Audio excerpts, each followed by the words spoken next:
Shalom kepada seluruh jemaat GBP Taman Firdaus dimanapun berada, juga Bapak Ibu Saudara-saudari yang sedang menyaksikan video ini. Tuhan Yesus memberkati. Saya juga mau menyapa Gembala Sidang GBP Taman Firdaus Bapak Dr. Andi Lukman MTH bersama Ibu Gembala, Ibu Popi dan keluarga. Tuhan Yesus memberkati kita semua. Baiklah Bapak Ibu Saudara-saudari yang dikasihi di dalam nama Tuhan Yesus, tanpa terasa kita sudah memasuki di penghujung bulan Agustus tahun 2023. Saya percaya kasih setia penyertaan Tuhan ada dalam kehidupan kita. Baiklah Bapak Ibu Saudara-saudari yang dikasihi di dalam nama Tuhan Yesus, hari ini saya akan menyampaikan kebenaran firman Tuhan dengan judul Hati Hamba. Namun sebagai orang percaya, mari kita bersatu hati dalam doa. Allah pencipta langit dan bumi, kami bersyukur kepadamu Tuhan untuk kasih setia penyertaan yang Bapa berikan dalam kehidupan kami. Hari ini hamba akan menyampaikan kebenaran firman-Mu. Tuhan, ampuni dosa dan salah hamba, layakkan, kuduskan dan tahirkan hamba, sehingga kebenaran firman ini boleh ditaburkan dan setiap orang yang mendengarkan firman ini diberi kekuatan. Setiap kuasa kegelapan yang mau mengganggu kami di saat hamba menyampaikan kebenaran firman ini, hamba tolak dalam nama Tuhan Yesus. Berkati dari awal pertengahan sampai akhir. Terpuji namamu dahulu sekarang sampai selama-lamanya. Haleluya. Amin. Baiklah Bapak Ibu Saudara-saudari yang terkasih di dalam nama Tuhan Yesus, kita sama-sama membuka Alkitab kita. Saya akan membaca dalam kitab Perjanjian Baru, dalam kitab Roma pasal 9 ayatnya yang ke-20. Roma pasal 9 ayat 20 di sini berbunyi, "Siapakah kamu, hai manusia? Maka kamu membantah Allah. Dapatkah yang dibentuk berkata kepada yang membentuknya, mengapa engkau membentuk aku demikian?" Demikian jauh pembacaan firman Tuhan pada hari ini. Berbahagialah kita yang mendengarkannya dan boleh melakukan dalam kehidupan kita sehari-hari. Amin. Baiklah Bapak Ibu Saudara-saudari yang dikasihi dalam nama Tuhan Yesus. Sikap penerimaan terhadap diri sendiri seringkali terjadi dalam kehidupan kita. Sehingga banyak orang pada saat ini melakukan hal-hal karena tidak menerima terhadap dirinya. Tidak menerima terhadap Tuhan yang sudah membentuk kita. Sehingga saat ini lagi tren orang yang berkulit hitam, dia akan memakai obat pemutih untuk memutihkan badannya. Orang yang hidungnya kurang mancung akan dioperasi menjadi hidungnya mancung. Rambutnya keriting diluruskan. Karena apa? Sikap terhadap penerimaan terhadap diri sendiri. Dapatkah kita membantah yang sudah membentuk kita? Oleh karena itu, hari ini kita akan sama-sama belajar kebenaran firman Tuhan untuk memiliki hati hamba, sikap penerimaan terhadap diri kita, untuk tidak mengeluh, untuk kita menerima Tuhan punya rencana yang indah. Karena Tuhan membentuk kita karena untuk maksud tertentu yang terbaik dalam kehidupan kita. Seandainya saya dilahirkan dengan kulit yang sawo matang ini dan tinggi yang semampai ini, dilahirkan di Afrika, pasti akan menjadi sesuatu yang aneh terhadap orang di sana. Makanya jangan pernah mengeluh, terima keadaan kita. Tuhan membentuk kita, pasti ada rencana yang terbaik dalam kehidupan kita. Bapak, Ibu, Saudara-saudari yang dikasihi di dalam nama Tuhan Yesus, sebagai orang Kristen, hati hamba adalah salah satu aspek yang paling penting dalam kehidupan kita. Hati hamba adalah sikap bawah tangan untuk melakukan kehendak Allah, untuk siap dibentuk, siap untuk melakukan kehendaknya dengan sikap sukacita dan kesetiaan. Sebagai orang percaya, kita mengaku bahwa Allah adalah Tuhan yang maha bijaksana, yang memiliki rencana yang sempurna bagi hidup Bapak, Ibu, Saudara, dan saya. Sebagai umat tebusan Tuhan yang sudah dibentuk oleh Allah, kita tidak punya hak untuk membantah yang sudah membentuk kita, karena Tuhan punya rencana yang indah dalam kehidupan kita. Oleh karena itu, Bapak Ibu Saudara, kita wajib sikap penerimaan terhadap diri kita harus kita tegaskan hari ini. Jangan lagi kita tidak mau menerima. Kenapa saya harus dilahirkan sebagai orang Jawa, atau saya dilahirkan sebagai orang Ambon? Kenapa saya dilahirkan sebagai orang Batak? Atau kenapa saya dilahirkan sebagai orang Chinese atau sebagai orang Indonesia? Tetapi kita menerima Tuhan punya rencana yang indah dalam kehidupan kita. Karena Tuhan punya rencana yang indah dalam hidup kita. Oleh karena itu, mari kita sama-sama belajar kebenaran firman Tuhan pada hari ini. Bagaimana supaya kita menjadi dan memiliki hati hamba, sehingga kita tidak lagi mengeluh dan tidak lagi sikap terhadap penerimaan diri kita. Tidak menolak terhadap sikap penerimaan terhadap diri kita sendiri. Menjadi hati hamba, apa yang harus kita melakukan untuk menjadi hati hamba? Ada beberapa langkah yang kita akan sama-sama belajar. Yang pertama, yaitu untuk menjadi hati hamba, kita harus menerima dan mendengarkan dan memahami kehendaknya. Allah berbicara kepada umatnya melalui firman-Nya, melalui doa, dan melalui Roh Kudus-Nya yang tinggal dalam diri kita. Ketika hati kita terbuka untuk menerima Yesus Kristus sebagai Tuhan dan Juru Selamat dalam hidup kita dan mengerti kehendaknya, maka Bapak Ibu akan menemukan kedamaian dan arah hidup yang sejati. Jadi sikap bagaimana supaya menjadi dan memiliki hati hamba? Yang pertama yaitu harus bersedia untuk mendengarkan dan memahami kehendaknya. Yang kedua, bagaimana supaya kita memiliki dan menjadi hati hamba? Yaitu bersedia untuk mentaati dan melaksanakan kehendaknya. Ketaatan adalah hasil dari kasih yang tulus dan pengabdian yang penuh kepada Tuhan.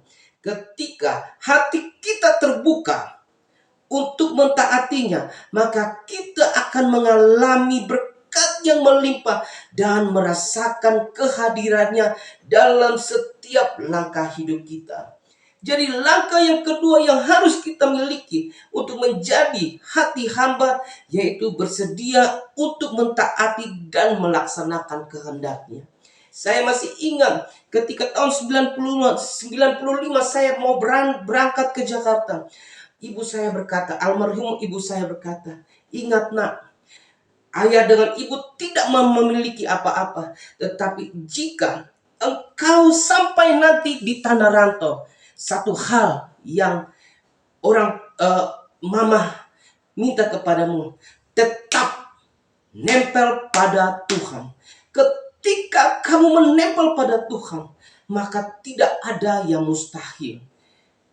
Pesan itu saya selalu ingat, nempel dengan Tuhan. Hari ini, mari kita nempel terus dengan Tuhan.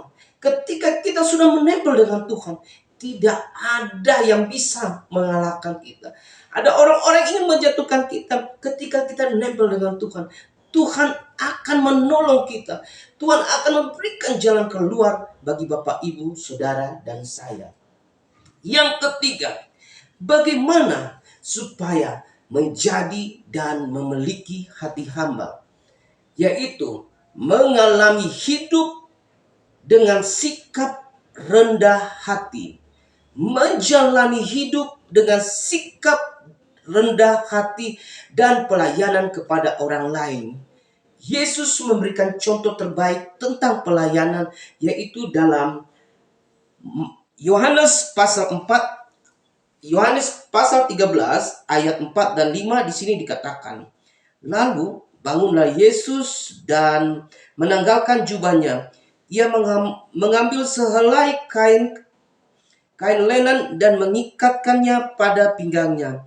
Kemudian ia menuangkan air ke dalam sebuah basi dan mulai membasuh kaki murid-muridnya.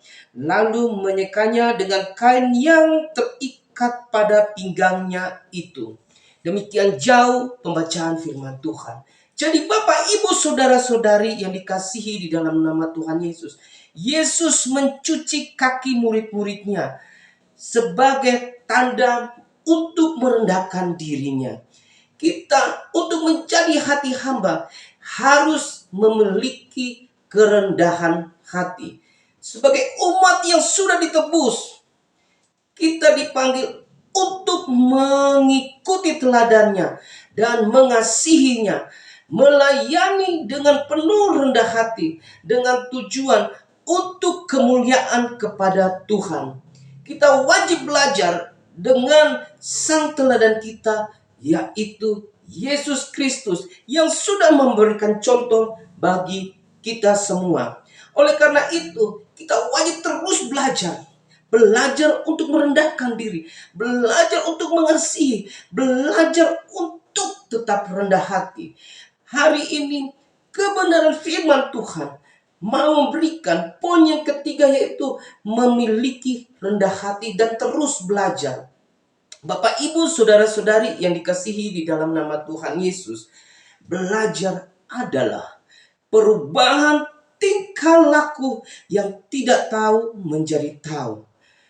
Perubahan yang dari tidak bisa menjadi bisa. Belajar adalah perubahan dari tidak tahu menjadi tahu. Yang tidak bisa menjadi bisa. Belajar ada 4 tingkatannya. Mari kita sama-sama lihat kira-kira kita berada di tingkat yang mana. Yaitu pertama, belajar adalah untuk tahu. Belajar untuk tahu. Semua orang bisa melakukannya. Belajar dari pengalaman, belajar dari mana saja, belajar dari YouTube. Kita mendengarkan kebenaran firman Tuhan dari khotbah-khotbah, atau kita mencari tahu sendiri dengan membaca Alkitab. Kita bisa belajar, kita bisa mengetahui hal-hal yang baru dalam kehidupan kita. Tetapi Bapak, Ibu, Saudara-saudari yang dikasihi di dalam nama Tuhan Yesus, ini adalah tingkat yang paling bawah dalam proses belajar itu. Itu belajar untuk tahu. Semua orang bisa melakukannya. Yang kedua, yaitu belajar untuk tahu dan melakukan. Belajar ada proses tidak tahu menjadi tahu. Yang belum tahu menjadi tahu. Oleh karena itu, yang kedua, belajar untuk tahu dan melakukannya. Banyak orang sudah tahu, tetapi belum tentu bisa melakukannya. Bahkan ada yang lebih parah lagi. Pikirnya lain, omongnya lain, buatnya lain, hasilnya menjadi kelainan.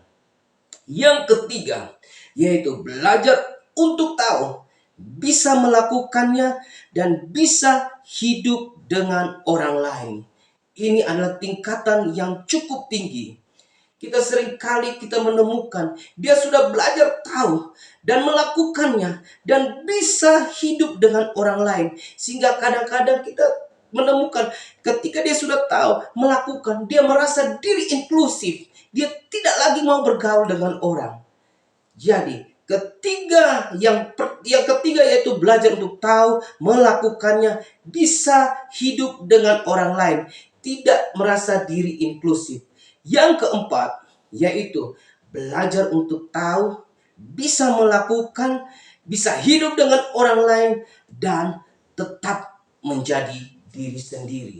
Bapak, Ibu, Saudara-saudari yang dikasihi di dalam nama Tuhan Yesus, bagaimana supaya kita menjadi dan memiliki hati hamba? Yang pertama adalah bersedia untuk mendengarkan, memahami kehendaknya. Bersedia untuk mendengarkan dan memahami kehendaknya. Yang kedua, bersedia untuk mentaati dan melaksanakan. Yang ketiga, bagaimana supaya kita memiliki dan menjadi hati hamba yaitu mengalami perjalanan rohani yang terus-menerus setiap hari supaya kita memiliki perubahan. Yang keempat yaitu mengalami perjalanan rohani yang terus-menerus setiap hari supaya saya harus memilih untuk menyerahkan hidup dan membaca firman Tuhan dan melakukan dalam kehidupan kita. Ketika hati Bapak Ibu saudara-saudari terus terbuka untuk merasakan kehadirannya dan melaksanakan kehendak Tuhan dalam hidup kita, maka kita akan berharga yang hanya ditemukan dalam persekutuan dengan Yesus Kristus. Jadi 4 hal yang kita belajar pada hari ini, yaitu menjadi hati hamba. Hari ini kita sama-sama merenungkan kebenaran firman Tuhan untuk memiliki hati hamba. Yang pertama, bersedia untuk mendengarkan dan memahami kehendaknya. Yang kedua, bersedia untuk mentaati dan melakukan firman-Nya. Yang ketiga, menjalani hidup dengan sikap rendah hati. Dan yang terakhir adalah, yang keempat adalah mengalami perjalanan rohani yang terus menerus. Oleh karena itu, Bapak Ibu saudara-saudari yang dikasihi di dalam nama Tuhan Yesus, marilah kita mendengarkan dengan seksama, taat dan setia melayani dengan rendah hati, mohon pengampunannya, dan hidup dalam persekutuan yang erat dengan Tuhan. Ketika kita memiliki hati hamba, kita akan menemukan sukacita sejati dan arti yang dalam hidup kita, dan memuliakannya dengan segala yang kita miliki. Selamat hari Minggu, selamat beraktivitas dalam anugerah dan penyertaan Tuhan. Tuhan Yesus memberkati kita semua. Haleluya. Baiklah Bapak Ibu, mari kita bersatu hati dalam doa. Segala puji syukur kami naikkan kehadiran-Mu ya Bapa. Biarlah kebenaran firman Tuhan pada hari ini boleh memberkati kami semua Tuhan. Bapak berkati setiap jemaat yang ada. Tuhan yang sakit, Engkau sembuhkan, yang lemah Engkau kuatkan. Bapak berkati juga Bapak Gembala kami beserta Ibu Gembala kami beserta keluarganya. Tuhan berkati, beri kesehatan, umur yang panjang. Kiranya penyertaan Tuhan selalu ada dalam kehidupan kita. Inilah doa hamba Tuhan. Dalam nama Tuhan Yesus hamba berdoa dan mengucap syukur kepadamu. Haleluya. Amin. Shalom. Tuhan Yesus memberkati kita semua. Amin.